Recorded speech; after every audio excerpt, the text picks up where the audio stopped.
Nahalal at nanumpa bilang bagong Senate President si Senador Sherwin Gatchalian matapos makabuo ng 13 miyembrong quorum ang kanyang grupo. Sa paglipat ni Senador Joel Villanueva sa mayorya, nabuo ang quorum na nagbibigay daan sa pagkahalal ni Senador Sherwin Gatchalian bilang bagong Senate President at muling pagtakbo ng mga gawain sa Senado.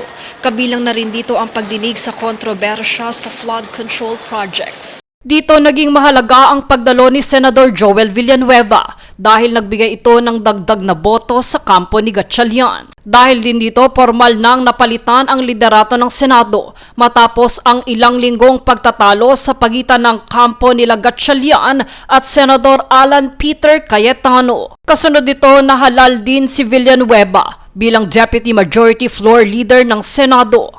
Muling kinumpirma rin si Senador Erwin Tulfo bilang chairman ng Blue Ribbon Committee, habang si Senador Kiko Pangilinan naman ang naging vice chairperson. Kanilang ibinahagi na isa sa mga pangunahing tututukan ng komite ang investigasyon sa umano'y irregularidad sa mga flood control project ng pamahalaan. Samantala, sinabi naman ni Cayetano na magpapatuloy pa rin ang paghahanap ng pananagutan sa usapin ng flood control kahit wala na siya sa liderato ng Senado. Ayon pa sa senador, ang issue ng flood control ang ugat ng naging sigalot sa loob ng kapulungan. Sa hiwalay naman na pahayag, sinabi naman ni Senador Panfilo Ping Lacson na ang paglipat ni Villanueva at Senador Francis Cheese Escudero sa bagong mayorya ang naging susi upang maibalik ang normal na operasyon ng Senado. Samantala, ang nasabing pagtitipon ay sa ilalim ng special session na ipinatawag ni Pangulong Ferdinand Marcos Jr. upang aksyonan ang mga prioridad na panukala at mga nakabinbing kumpirmasyon